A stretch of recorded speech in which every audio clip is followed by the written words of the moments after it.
Welcome to Chapter 1, Colliding Worlds from 1450 to 1600. Let's get started. Well, the first Americans, the first people to live in the Western Hemisphere, were small bands of tribal migrants from Asia. They followed animal herds over land and by sea over 15,000 years ago, when the last ice age created a 100-mile-wide land bridge over the Bering Strait connecting Siberia and Alaska. You can see that in the map on the bottom left. Glacial melting then submerged the land bridge beneath the Bering Strait, reducing contact between peoples in North America and Asia for 300 generations. Anthropologists also agree that a second wave of migrants, the ancestors of the Navajos and Apaches, crossed the narrow Bering Strait in boats approximately 8,000 years ago. A third migration around 5,000 years ago brought the ancestors of the Aleut and Inuit peoples, or the Eskimos, to North America. For centuries, Native Americans were hunter-gatherers. They primarily migrated in a southward direction and established thriving settlements in central Mexico and the Andes Mountains.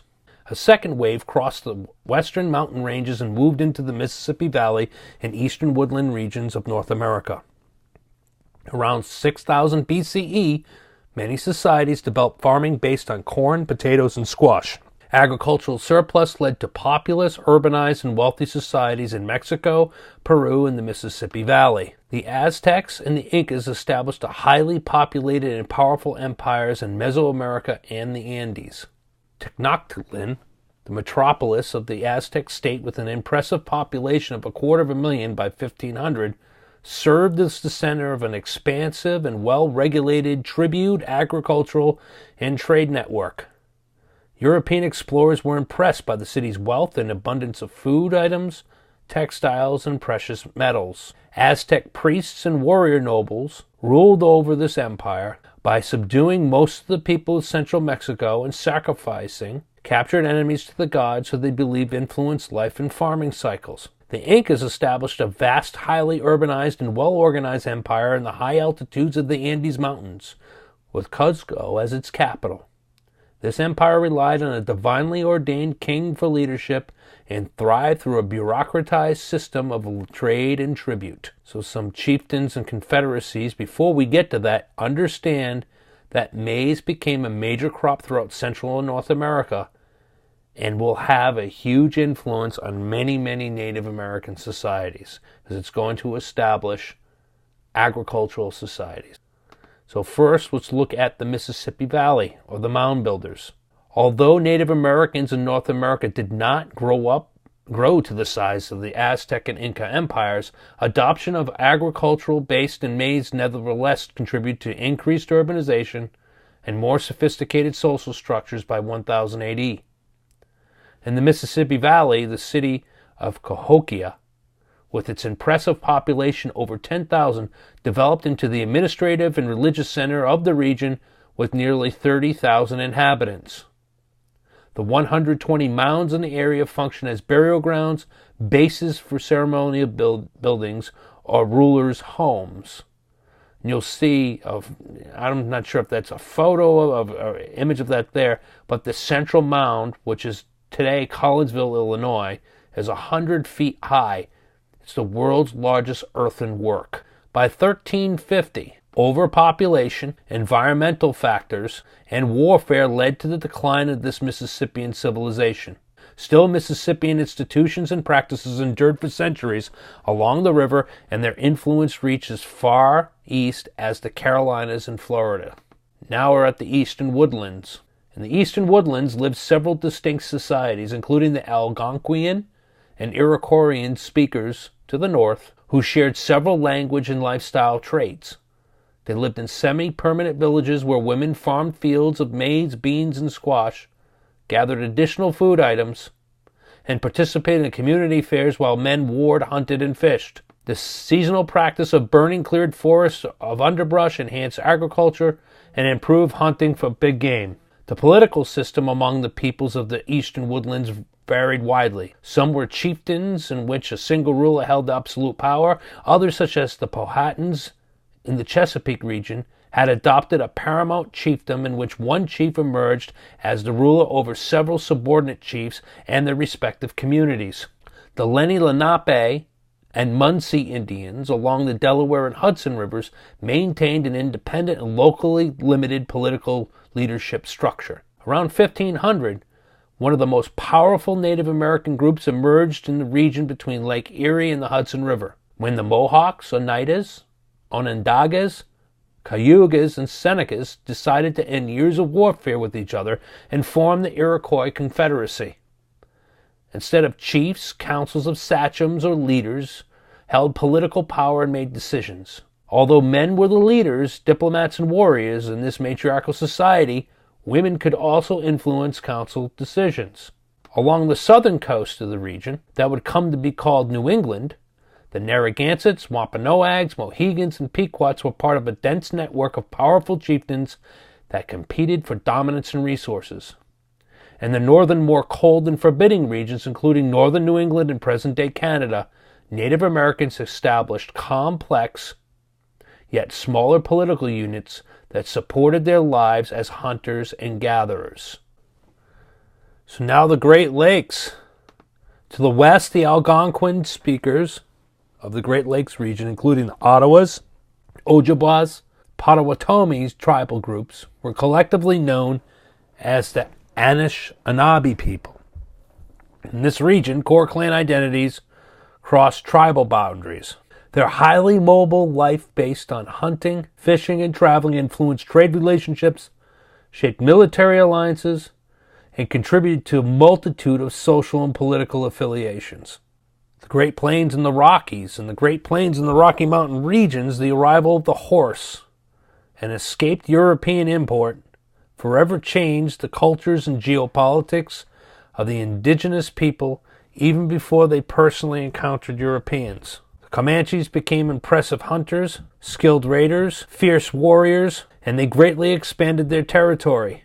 The peoples of the Sioux Nation expanded their domain westward into the Black Hills.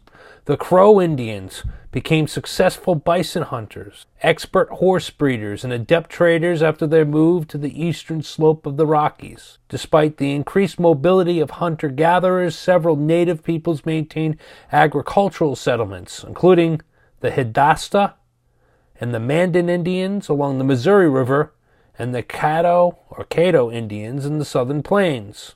The Numix-speaking peoples of the Great Basin between the Rockies and the Sierra Mountains adopted several traits to survive in an area of sparse resources, including long-distance travel on foot or by horseback to hunt, fish, and gather provisions.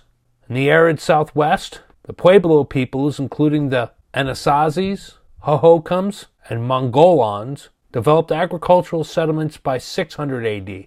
They used irrigation to grow crops by 1000 AD and lived in architecturally distinct, multi-room structures or pueblos built into steep cliffs. Anasazi built several small and large villages in and around Chaco Canyon and connected them through a vast network of roads. Drought brought on soil exhaustion and the collapse of Chaco Canyon and other large settlements after 1150. People dispersed to smaller settlements, and the descendants of these peoples, including the Acomas, Zunis, Tiwas, and Hopis, populated present-day New Mexico, Arizona, and western Texas when the Europeans arrived. On the Pacific coast, a multitude of distinct hunter-gatherer groups lived along that coast in independent and socially stratified communities, hunting game, gathering seeds and nuts, and catching what the sea and rivers had to offer. The Chinooks, Coasaliches, Haidas, and Tlingits, easily distinguished through their colorful totem poles and use of large longhouses, emerged as the most powerful nations of the Pacific Northwest owing to their warrior culture, the use of 60-feet-long dugout canoes, and superior fishing capabilities. A complex network of trade routes connected this vast Native American world and brought foods, tools, natural resources, and luxury goods to all regions. The hunters and farmers of the Great Plains often met in annual trade fairs, bartering their respective products. Regional trade practices included the exchange of war captives as slaves or diplomatic gifts. Long-distance trade usually centered on acquiring precious objects such as copper from the Great Lakes, seashells from distant shores, and other highly prized luxury items like grizzly bear claws and eagle feathers. Also, maize would be traded for meat, furs, and other supplies. Chiefs, successful hunters, and formidable rulers usually controlled the majority of locally produced items and traded goods, but the tradition of sharing and the desire to solidify authority required that these wealthy leaders redistribute most of their belongings to community and family members. Sacred power. Most Native Americans were animists who believed that every living thing and an inanimate object had a spirit. Although specific practices varied, most sought to understand the world by interpreting dreams and visions, and they conducted ceremonies to positively influence guardian spirits and ensure successful hunts and good fortune. Many believed that soil productivity was closely related to women's life-giving abilities and that continued fertility required annual cleansing and renewal rites, such as the green corn ceremony. Ceremonies performed by men before, during, and after a hunt appealed to the spiritual world for protection and requested the peaceful passage of the animal's spirit from the earth. Warfare included many rituals as well, such as young men proving their manhood through raids, victors adopting captives into their community, or villages conducting mourning wars to avenge the death of warriors lost in previous battle. So now we're going to shift to Western Europe. In the traditional European social order, authority came from above. Kings and princes owned vast tracts of land, conscripted men for military service, and lived in splendor off the labor of the peasantry. Noblemen who possessed large landed estates had the power to challenge royal authority through control of the local military and legislative institutions. In these male-dominated societies, or patriarchies, men governed families and passed property and social status to their male heirs. Male power was codified in laws sanctioned by social customs and justified by the teachings of the Christian Church. When an English woman married, she assumed her husband's surname, committed herself to obeying his orders and surrendering the legal rights to all her property. When he died, she received a dower, usually 1/3 of the family's property for her use during her lifetime. The inheritance practice of primogeniture, which bestowed all land on the eldest son, forced many younger children to join the ranks of the roaming poor. Few men and even fewer women had much personal freedom or individual identity. Fathers often demanded that children work for them until their middle or late 20s. This land system will later encourage immigration to the colonies, particularly New England, where primogeniture will be practiced there. In 1450, most Europeans were peasants, farm workers who lived in small rural communities of compact agricultural villages surrounded by the fields they cooperatively farmed. Serfdom, or the obligatory service to a lord's estate, gradually gave way to paying rent or land ownership. As with the Native Americans, many aspects of European life followed seasonal patterns, including farming tasks, household chores, and merrymaking. Infant mortality rates among the peasants were high, primarily from malnourishment and disease. Constant labor and poverty were part of daily life. Although most peasants accepted their difficult circumstances, others hoped for a better life. The rural classes of Britain, Spain, and Germany would supply the majority of white migrants to the Western Hemisphere during the colonial period. For centuries, Arab scholars had safeguarded ancient knowledge about medicine, philosophy, mathematics, astronomy, and geography. Arab merchants who dominated trade in the Mediterranean, Africa, and the Near East had access to highly desired spices, silks, and luxury goods such as mechanical clocks from China. During the 12th century, merchants from Italian city-states, especially Venice, took over the trade routes in the Mediterranean and in the process established an enormously profitable commercial empire of wealthy merchants, bankers, and textile manufacturers. These moneyed elites became the new ruling class as they established republics ruled by merchant coalitions instead of kings or princes. They also created the concept of civic humanism, an ideology that celebrated public virtue and service to the state, which in time would profoundly influence European and American concepts of government.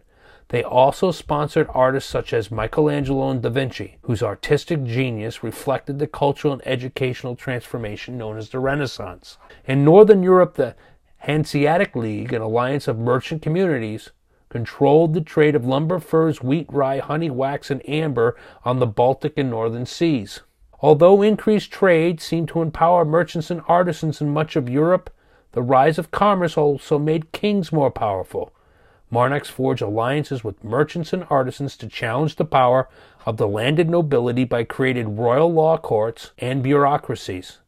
Kings allowed merchants to trade throughout their realms, granted privileges to the artisan organizations called guilds, protected trade, thereby encouraging domestic manufacturing and exports. In return, towns paid taxes, and merchants loaned money to kings and princes to finance their armies and officials. Peasants originally were pagans, animists, and Christianity will change that. These pagans in Europe believed that unpredictable spiritual forces governed the natural world and that those spirits had to be paid ritual honor. Christianity, once an underground sect, became the state religion of the Roman Empire after Emperor Constantine's conversion in 312. The Roman Catholic Church served as one of the great unifying forces in Western European society. The Church provided a pervasive authority and discipline through Christian dogma, a church staffed by priests in every village, and the unifying language of Latin. Christian doctrine penetrated the lives of the peasant. To eliminate paganism, Christian priests taught that a supernatural God had sent his divine Son, Jesus Christ, to save humanity, which lived in a flawed and fallen natural world, from its sins. The Christian Church devised a religious calendar that transformed pagan agricultural festivals into Christian holy days. The Church also defined people who spread doctrine conflicting with the teaching of the Church as tools of Satan, or the devil, a wicked supernatural being who constantly tempted people to sin. Christian rulers dedicated their lives to suppressing false doctrine or heresies. One of the perceived false doctrines that Christian rulers aimed to crush was Islam. After the death of Muhammad in 632, Muslims spread Islam into Africa, India, and Indonesia, as well into Spain and the Balkans and Europe. Between 1096 and 1291, Christian monarchs raised armies, and along the newly established Knights Templar and the Teutonic Knights fought the Crusades, a series of wars that aimed to reverse Muslim advances in Europe and win back the Holy Lands. The Crusades, despite their limited military success, were significant in that they strengthened Christianity in Europe and contributed to the persecution of Jews. These wars also resulted in access to new trade routes that led to China and India, thus exposing Europeans to a much wider world. Discovery of sugar, derived from cane during these religious wars, would also profoundly impact European commerce and the lives of Africans by the 15th century. Yeah, sugar, definitely. In 1517, Martin Luther initiated the Reformation through his 95 Theses, which denounced the Church for its corrupt practices, diminished the role of the clergy, and asserted that the Bible, not the Church, was the ultimate religious authority. Luther also translated the Bible into German to make it accessible to literate Germans. The French theologian John Calvin launched a Protestant faith based on the belief that an all-powerful God who predestines a number of people for salvation before they are born and condemns all others to eternal damnation. This is known as the doctrine of predestination. Calvin, who also believed that mankind was naturally corrupt, established model communities in Geneva, Switzerland, in which ministers strictly enforced regulations against idleness and extravagance. Calvin quickly gained converts through Europe, including the Puritans in New England and Scotland. Puritans in England. There is no New England yet. The Protestant Reformation, initiated by such radicals as Luther and Calvin, generated a counter-reformation in the Catholic Church that resulted in internal reform and the creation of new monastic and missionary orders, including the formation of the Jesuits in 1540. Boston College is under the Jesuit order in the United States. I also believe Assumption College is too. Competition between these two religions also shaped colonial history in the Americas. Catholics from Spain, Portugal, and France sought to convert souls in America for the church, while Protestants from England and the Netherlands sought to establish godly communities that reflected the true gospel of Christianity. Vast and diverse, West Africa stretches along the coast from just south of the Sahara, through the semi-arid Sahel, and the grasslands of the savannah into a tropical rainforest. Several great rivers, the Senegal, Gambia, Volta, and Niger, provide access to the interior. Sudanic civilization took root in the eastern end of West Africa around 9000 BC and traveled westward. For centuries, Sudanic peoples lived in the area in hierarchical societies ruled by divine kings and princes. They farmed specialized crops including sorghum, millet, and cotton, domesticated cattle, created a distinct style of pottery, and maintained a unique monotheistic faith. 3 successive great empires, the Ghana, Mali, and Songhai, arose in the northern savannah between the 9th and 15th centuries. Each was a collection of smaller vassal kingdoms that gained wealth through access to Saharan trade routes and protected their assets with military might.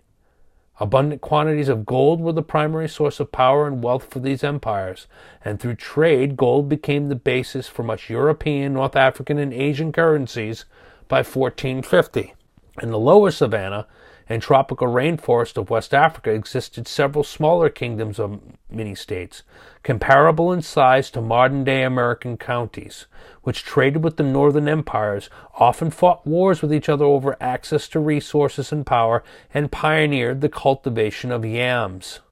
The Ghana, Mali, and Songhai empires monopolized the trans-Saharan trade caravans, which carried gold, copper, salt, and slaves across the Sahara to North Africa and brought back textiles and other foreign goods. For many states along the west coast of Africa, products originating beyond the Sahara were scarce and expensive, while markets for their own products were limited. The arrival of Europeans created new opportunities for coastal trade. European sailors encountered a variety of political groups.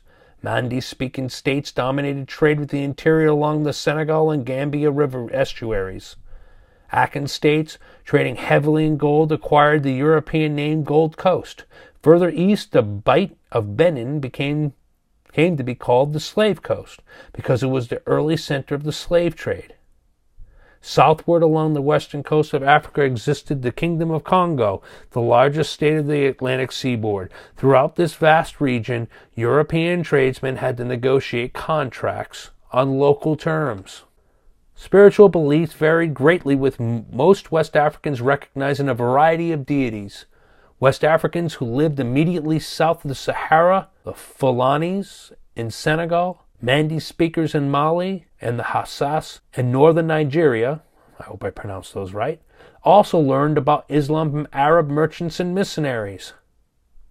Rituals varied as well and included the worship of ancestors and the manipulation of spirits for good or ill purposes, as well as celebrations of male virility and female fertility to ensure large families.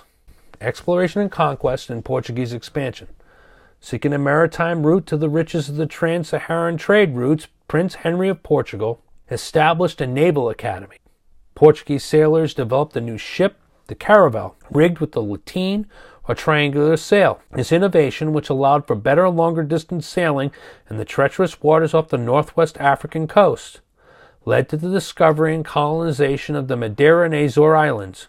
From there they sailed in 1435 to sub-Saharan Sierra Leone, where they traded salt, wine, and fish for African gold and ivory. The Italian Genoese traders, cut off from eastern Mediterranean trade routes by the powerful Ottoman Empire, gained access to Atlantic routes by financing Portuguese and Castilian trading voyages. These voyages resulted in the discoveries of the Canaries, the Cape Verde Islands, and Sao Tome. European planters turned these Atlantic islands into laboratories for cash crops, including sugarcane, wheat, wine grapes, and woad, a blue dye plant. In the Canary Islands, Castilian adventurers and Gaunches, the natives of the islands, as their enslaved labor force. By 1500, Madeira sugar became available in small, expensive quantities in London, Paris, Rome, and Constantinople. Initially, Europeans established only small fortified trading posts along the coast because local kingdoms were well defended and diseases such as malaria and yellow fever were lethal. Portuguese sailors continued their search for an Atlantic route to Asia. In 1497, Vasco da Gama reached India and returned with a highly profitable cargo of cinnamon and pepper. Upon his return to India in 1502, da Gama's ships outgunned Arab fleets. The Portuguese government soon built fortified trading posts on several coasts along the Indian Ocean and opened trade routes from Africa to Indonesia and up the coast of Asia to China. The Portuguese, and subsequently the Dutch, had supplanted the Arabs as the leaders in Asian commerce.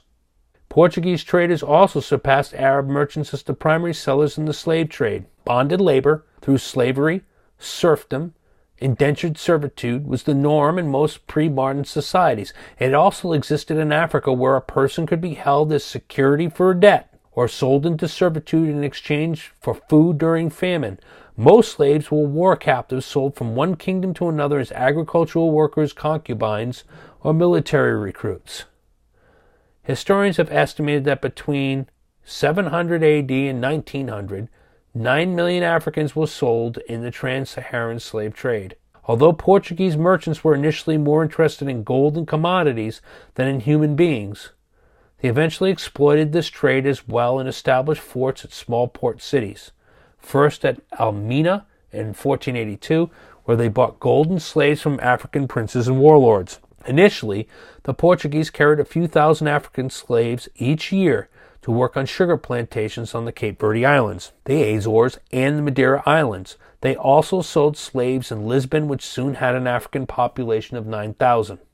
After 1550, the Atlantic slave trade expanded enormously as other Europeans joined West Africa's long-established trade in humans and forcefully shipped hundreds of thousands of slaves to new American sugar plantations in Brazil and the West Indies. So, exploration and conquest, a little bit on Columbus and the Caribbean, but I'm not going to do much because that was the bulk of your summer assignment. Explorers financed by the Spanish monarchs of Ferdinand II of Aragon and Isabel I of Castile discovered the Western Hemisphere for Europeans. They married in an arranged match to combine their Christian kingdoms. The young rulers completed the centuries-long Reconquista, the campaign by Spanish Catholics to drive Muslim Arabs from the European mainland. In 1492, when their armies captured Granada, the last Islamic state in Western Europe. Ferdinand and Isabel also sought to expand trade in their empire, and they enlisted the services of Christopher Columbus, a Christian mariner from Genoa. And then you know the whole story of going to what is the present-day Bahamas, called it the Indies, called the natives Indians, which were the tribes of Taino, Arawak, and Carib peoples, went to enslave them, brought some of them back home, came back to Spain as a hero. Although he didn't find any gold, Ferdinand and Isabella sent 3 more expeditions over the next 12 years, where Columbus began the colonization of the West Indies, transporting more than 1,000 Spanish settlers, all men, and hundreds of domestic animals. The Spanish probed the mainland for gold and slaves. Rumors of rich Indian kingdoms in the interior encouraged other Spaniards, including hardened veterans of the Reconquista, to launch an invasion. In 1519, Hernando Cortés, a member of the Spanish gentry class and his fellow Spanish conquistadors, landed on the Mexican coast and began a conquest of the Aztec Empire. Luck, Indian allies, and a siege strategy enabled the Spanish to emerge victorious. Montezuma, the Aztec ruler, believed that Cortés might be a returning god and allowed him to enter the empire without challenge. Disease also contributed to the Spanish victory.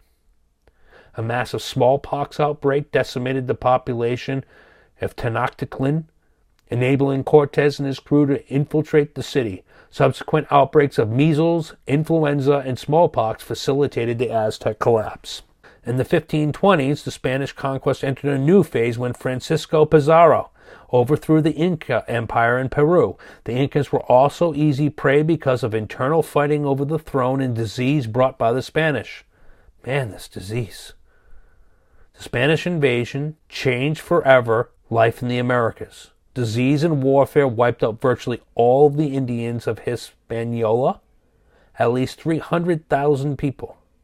Peru's population of 9 million in 1530 plunged to fewer than 500,000 a century later. The decline of Mesoamerica's population from 20 million in 1500 to just 3 million in 1650 represented one of the greatest demographic disasters in world history. In 1500, one of the Portuguese excursions to find a sailing route around the southern tip of Africa encountered new land in the west. Commander Pedro Alvarez Cabral named it the Island of the True Cross. Subsequent sailors renamed it Brazil after the indigenous tree that yielded valuable red dye. Serious settlement began in the 1530s. Colonists established sugar plantations on the coastal lowlands using Native Americans as their initial labor force, but gradually replaced them with slaves from Africa. Brazil became the world's leading producer of sugar at a high cost of African lives. By 1600, the most important aspects of European colonization of the Americas was already becoming visible.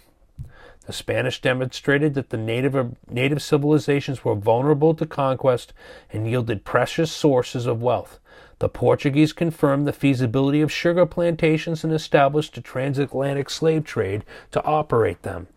Contact between Europeans and Native Americans also contributed to the phenomenon of the Columbia Exchange.